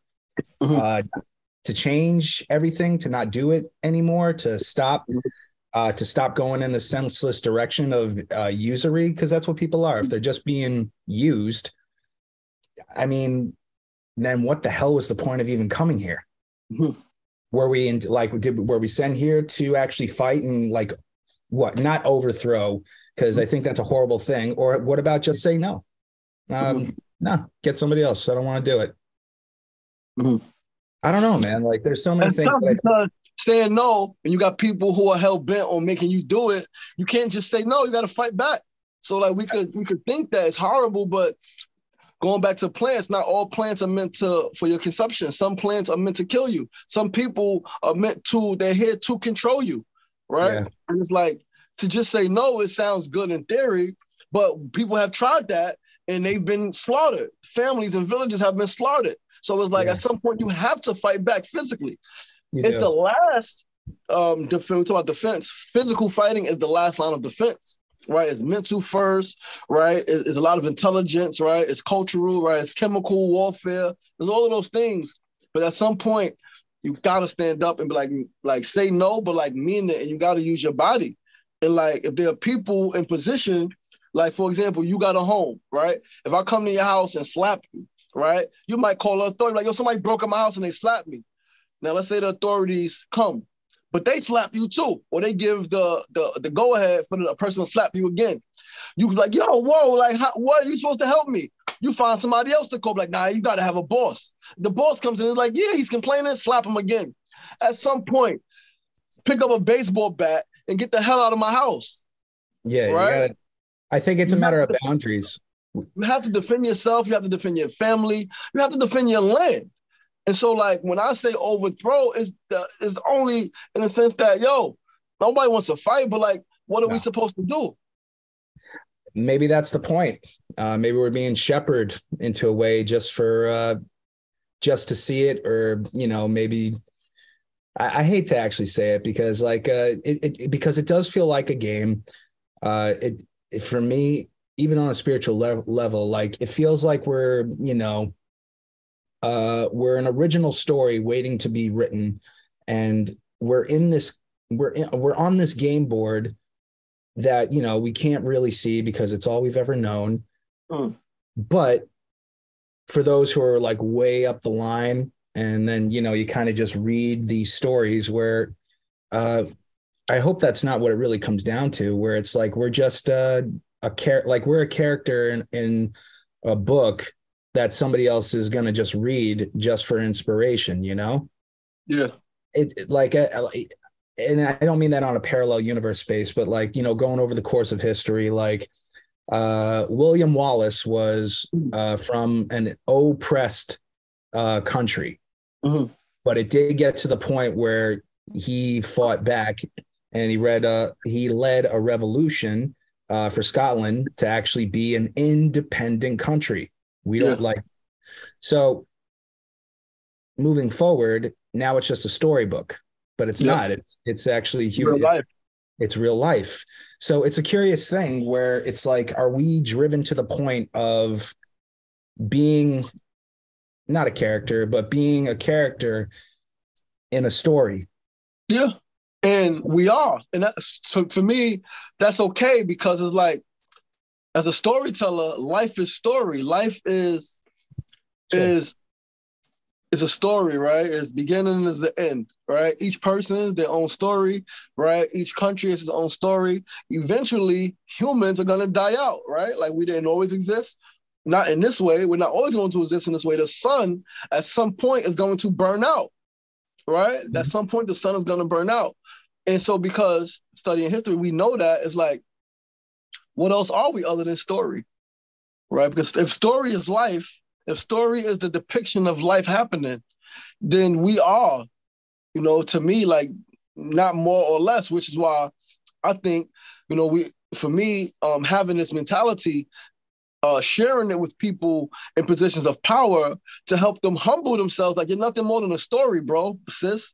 Like, at some point, you're going to be gone, right? Yeah. Like, you're going to be a memory. You're going to be a thought, right? At some point, you was a thought. You was the thought of your parents. You was the prayer of your ancestors. Your grandparents thought about grandchildren one day. You came. At some point, you're going to be gone. So it's like, we are story, and let's humble ourselves and remember that we're just, can we be, what type of characters do we want to be in the story? Right? That's my perception, right? That's my thought about it, right? Like, what do you want to be remembered as? Right? What type of character do you want to be remembered as? It doesn't matter. To some people, it doesn't matter, right? And that's why we got, a world with so many different people, and we got so many problems, because some people don't care about their story. They don't care how they remember it. They only care about what they do right now. And they don't care about how they make people feel. They only care about how much they accomplish, how much they acquire, right? So, conversations like this, interviews like this, we need to have it on a bigger scale, and just keep growing, man. I think we're doing great work. You're doing great work, man, with the AFC, especially with the film festival, man, bringing in, content from people all over the world. It really shows that art is the great connector. It is. I believe that, and I didn't know it out of high school. I was in construction, and, life just took me in a different direction. And of course, I've left this industry more times than I could count. But no, but like, it's true. It's just like, because as a man, you want to be the provider, the protector of your family, and I guess for me personally, I'm not built that way, because I got burnt out pretty quick, especially when I'm not driven, like my heart's not in it. Like, if my heart's not in it, I'm not going to be able to do it, because that's just not me. I'm not going to fake it. I'm not going to pretend like it doesn't bother me, Yeah. So doing this, like, it just, I never once did it for the economic part of it or the financial gain from it, because there hasn't been, that's not why I do it. It's just, I don't know, man. It's like, purpose. It could be purpose, but it's just like, how egotistical is that for me to even say, purpose? Like, am I the one in charge of it? Maybe to an extent, because the truth is, I don't know, not too many people know this story, but during the pandemic, my wife left me at my lowest point. I got hurt at work, and it just got worse and worse. And then when the pandemic happened, it doubled down after that, and I ended up losing my job. I needed a back surgery, but I did not know it at the time, because I wasn't getting the proper medical treatment. No MRIs. We're not figuring it out. Like, you could see on the X-ray that my back is out of alignment. Like, there's no question. And you even see on the X-ray that the disc is kind of popping. And I'm telling you, I can't, and I'm having trouble walking some days. Like, I can't stand up. It's scary. And for me, athletic, I depend on my mobility. Like, it's a very strange thing for me not to be able to be on my feet and move, because that's who I am, And then just it just took a turn for the worse, where I couldn't live in my apartment anymore.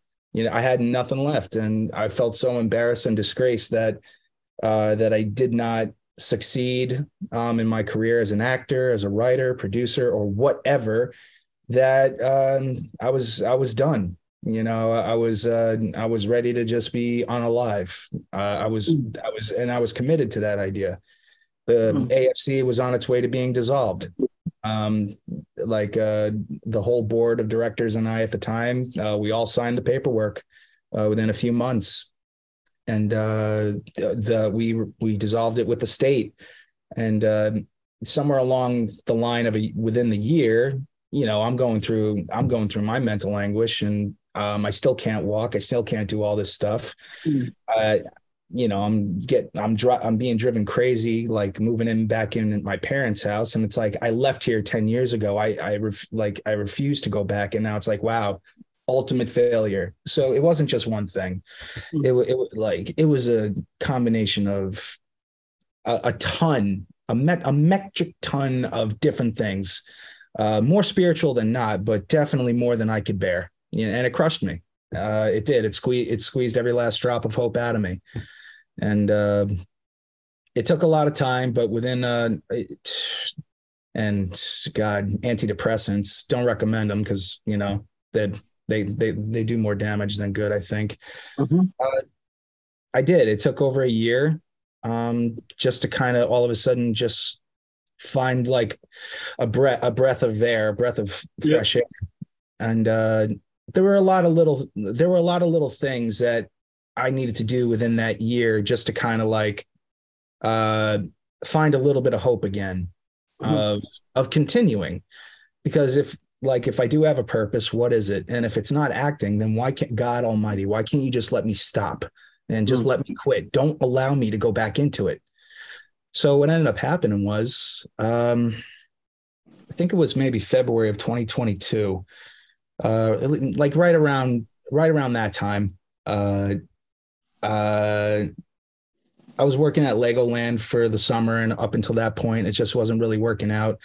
But along the line, just being around the environmental Legoland, going through a divorce, going through depression, gaining so much weight, I kind of just started to have a little bit of fun at work. Nice. No, I did. I had a little bit of fun at work, and I was around a lot of positive energy, but it was driving me absolutely crazy. In a sense, because like every single time I would turn the corner or the elevators are closing, it felt like I was actually in a movie, and it was a fucking joke because all of a sudden the elevator music would turn on, and it literally seemed like the camera's on me, and I'm thinking like, this is a fucking joke. My life, this is no way this is my life.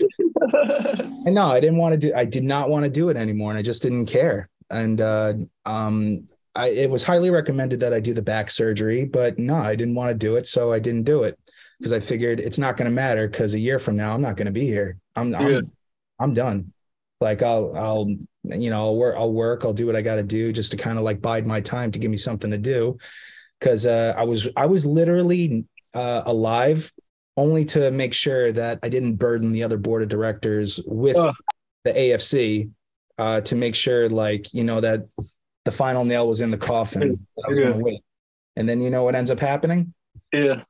The state cancels the dissolvement. And I'm like, now I'm fucking stuck here. What do you like? And I'm like, why?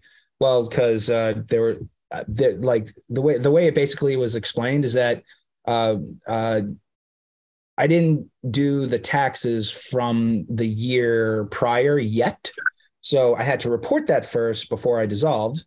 Yep. And I had a lot of second thoughts about dissolving the AFC during that time, because I don't know if it was through prayer or just through people and just me and maybe clearing my head a little bit, that I don't maybe I'm just making a bad decision. Maybe I should not be dissolving this. Maybe I should just give myself a little bit of time.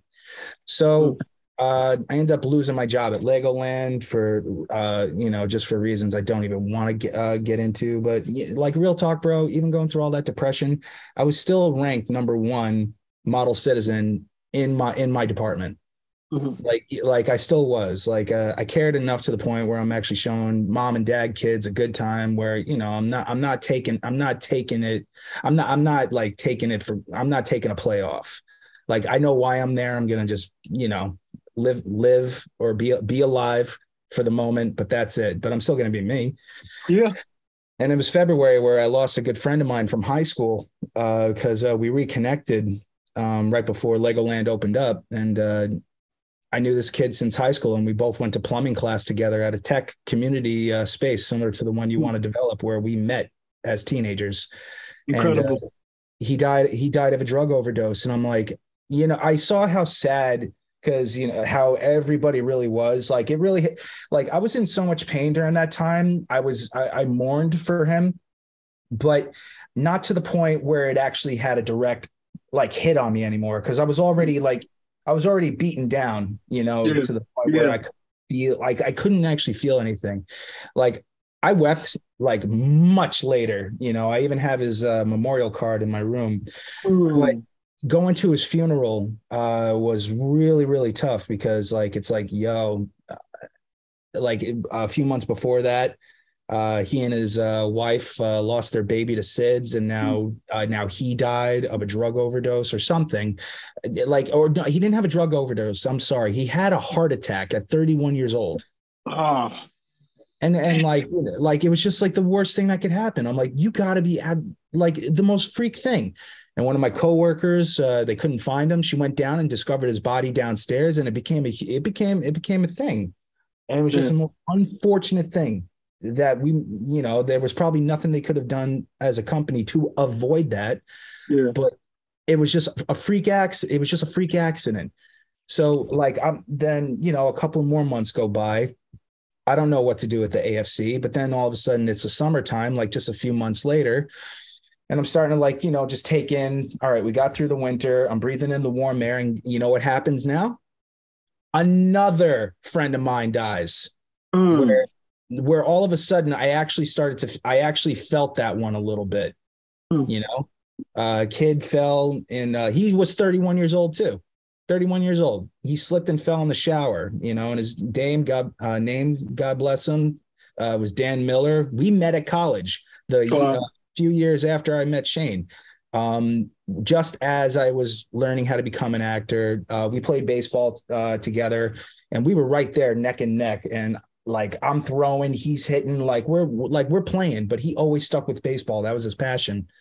And we lost a phenomenal coach, a phenomenal mentor, a leader, and just like these men are like, I couldn't believe it. They're starting to drop.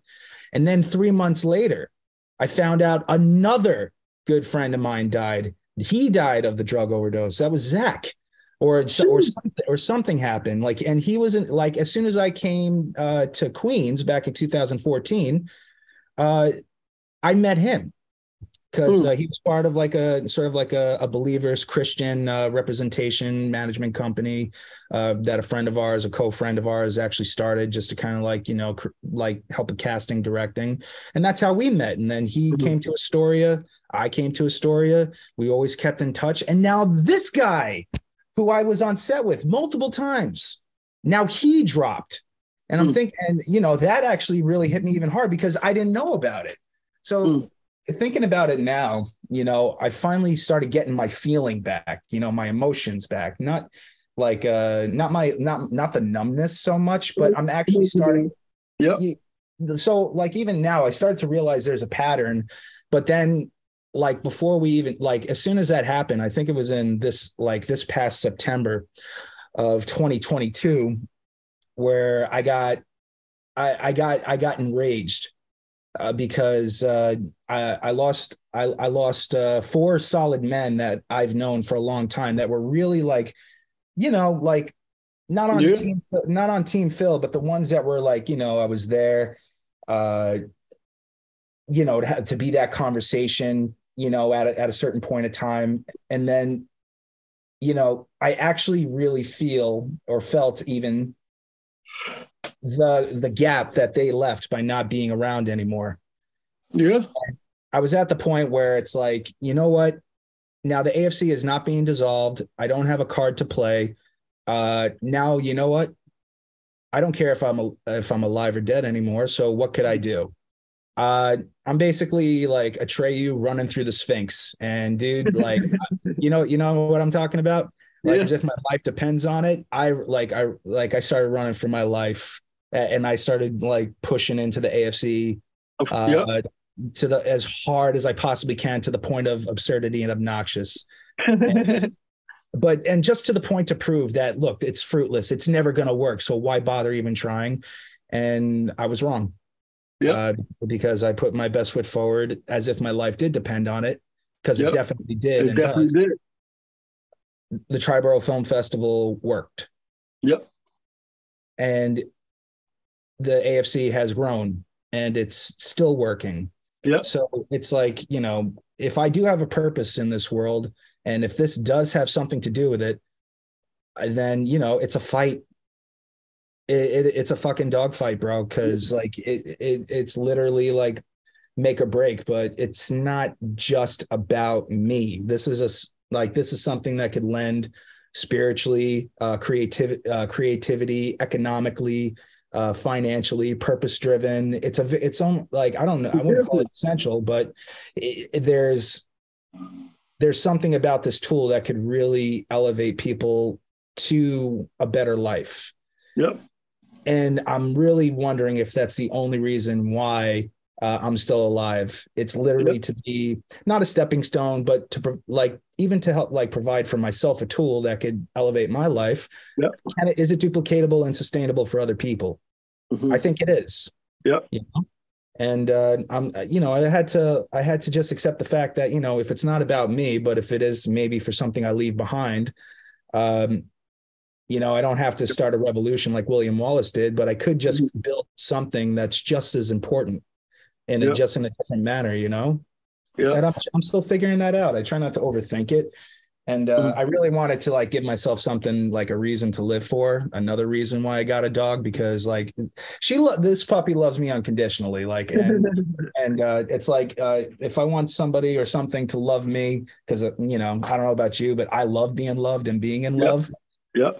This dog doesn't ask me for nothing. They love me regardless. And honestly, it kind of just fills in that little crack in my, in here just a little bit. Because I do. I care about my puppy. I always loved animals. Yeah. And yet, on the other hand, it's where do I go from here? And this is where I think I'm being challenged by God very, very specifically, where it's yes, you got so much creativity. And as a linebacker, once upon a time, I was outstanding. But I did not blitz on every single play. I waited for the ball to be snapped. So I'm literally in this space right now where I have to wait for the ball to move. And I'm doing my part. I'm reading the field. I applied for creative space for the AFC through the Chamber of Commerce. Been talking about that for a while. It's almost real legit spring. There's a lot of things that other organizations in the community want to partnership with us. So I have to wait for the ball to snap. It's literally that. I'm in linebacker stance and I'm ready to I am so ready to charge because my life depends on it, dude. And thank God, I'm really glad I didn't do the back surgery because I was in so much pain. That's the only reason I did jujitsu, is because I wanted to feel something. That's the only reason I started MMA. And bro, not for nothing.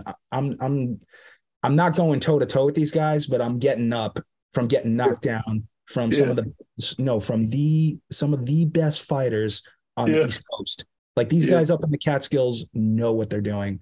I know a lot about acting. These guys know so much about mixed martial arts. Dude, believe me, I'm taking a beating every week, but I'm still getting up. I'm so used to taking a beating, but I'm not used to getting back up and standing strong, So spiritually, that brought me back. And then my back got back into alignment, got my massage back. The discs are probably just a little bit sensitive, but I could walk, I could lift. I'm feeling good. All this stuff, bro. Yo, thank you for sharing that, man. My heart is smiling, right? No, thank you for this. Of course. Thank you for the endurance. Thank you for taking heed to the call, right? Thank you for hearing what was spoken in your heart, right? Because it matters, right? It matters. And sometimes life takes us to a point where we got no choice but to listen and follow. Otherwise, we ain't going to be here. And so thank you for listening. Thank you for following.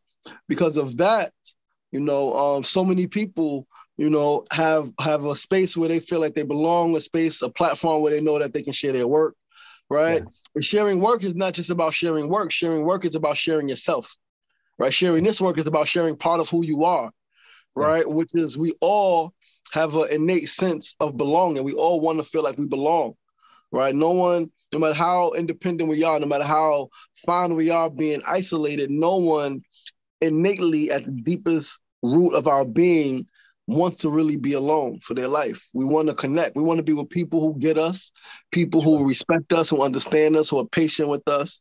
And so you've created a platform, bro, a vehicle, and it's helped so many, and it's going to help so many, including you, right? So yeah, man, I'm thankful for you, bro. I'm thankful for you. And just real quick, similar situation, I had herniated disc. I came home from prison with 2 herniated discs, my L7 and L5, I think, lower back, right? I could barely walk. There was time when I was standing up, walking sideways, right? So much pain. I went to the hospital and I couldn't sit on the chairs. I had to lay on the floor, but you can't lay on the floor in the hospital. So like it was a huge thing with me and my family and the people at the hospital because I couldn't sit and they were taking too long to see me, right? So I agree. I think that I didn't get surgery. As I started meditating, I had a hot tub in my house in Long Island. I started hot tub therapy and just through massage, diet change. I'm still here. That was from 2007 to 2010 was the most physically painful time of my life, right? Yeah. It was the time when I doubted that I should even be here, right? But I recommitted myself, right? And through my pain, I was able to reconnect with my purpose. My purpose is storytelling. And through me sharing stories, not only did I connect with other people, I reconnected with myself, right? And so what you're doing is important, bro, and we are here for a reason, not just because, right? And the reason is whatever we give it, right? Whatever reason we say that we're here, as long as it comes from alignment, right? Then that's why we're here. And so it's like, at that point, it becomes a game again. It's like, have fun with it. Know that you're going to lose. You're going to fail. Things aren't going to go the way that you want them to go. You're going to have a deal on the table, and then the deal's going to be taken away. Yep. But it's all okay because as long as you keep going, you're going to get where you're going, right? Yeah. You're going to get there. And so, I appreciate you, man. This call was great, bro. Thank you. Man. Thank you. Almost 2 hours. This is epic. Yeah, man. I get like this kind of I'm getting goosebumps. It kind of just, it just kind of grew on its own. But I want to know, Suga Ray, yes, sir. What's next? What's your next objective? What do you do? What do you want to do next? What's your goal?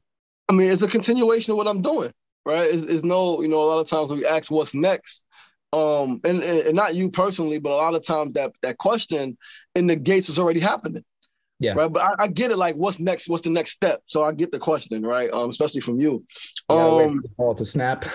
Yeah. I mean, not even like we in a driver's seat, bro. Like we're not just like simulation. Like I'm controlling the snap of the ball. Right. So, and I say that to say like, I got the TV network. I bought my own Roku network. Right. Star Quality TV. That's right.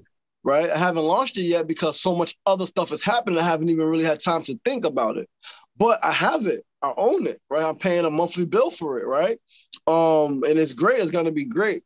So like what's next is really developing that. What's next is really writing more on my hunger strike. Right. I'm gonna write a book about it.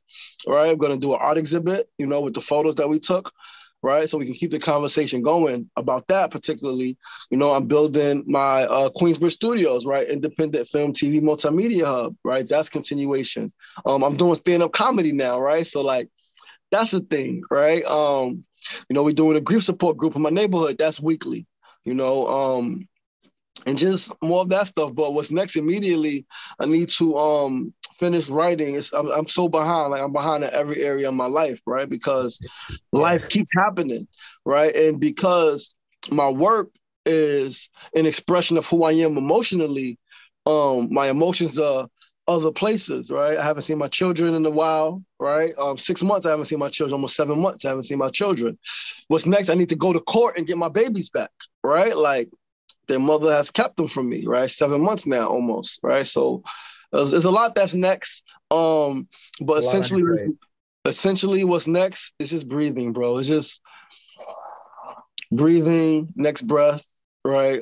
Be patient with myself, give myself grace and compassion, right? I'm behind on the footage for the festival, right? Like so much, right? Like, and it gets overwhelming, but to like not allow myself to get overwhelmed, have a negative adverse effect, I let it go and be like, you know what?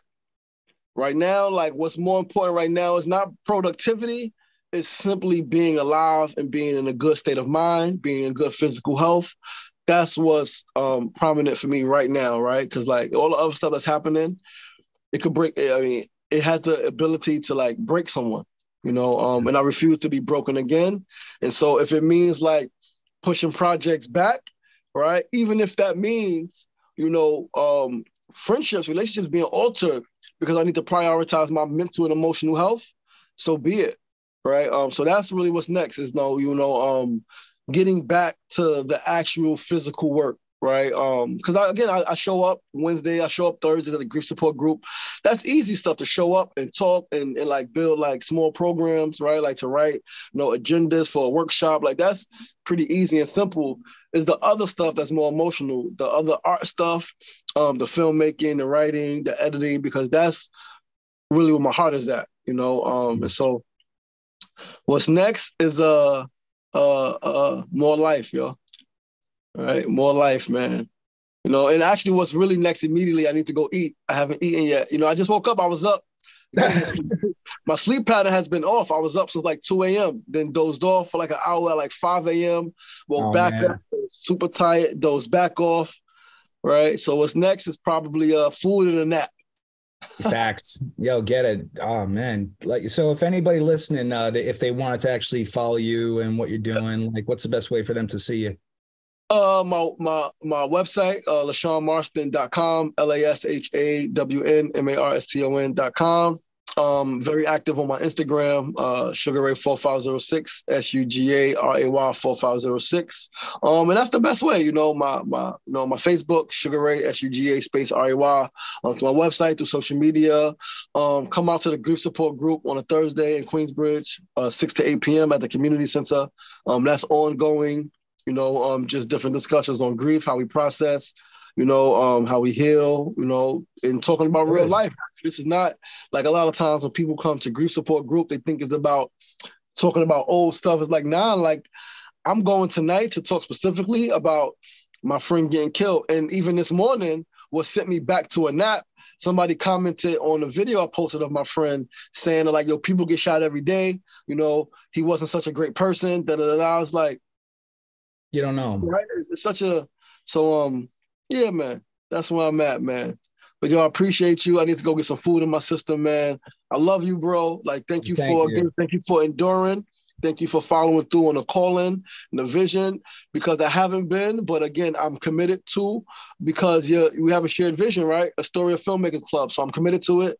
In this next year, right? I intend to be more involved in assisting you grow this thing, because it's what I've always wanted. It's what I've always needed, right? And similar to you, I'm building a TV network and I'm building Queensbridge Studios, not for me to be the CEO, but for me to just have a space where I can create and foster my creativity.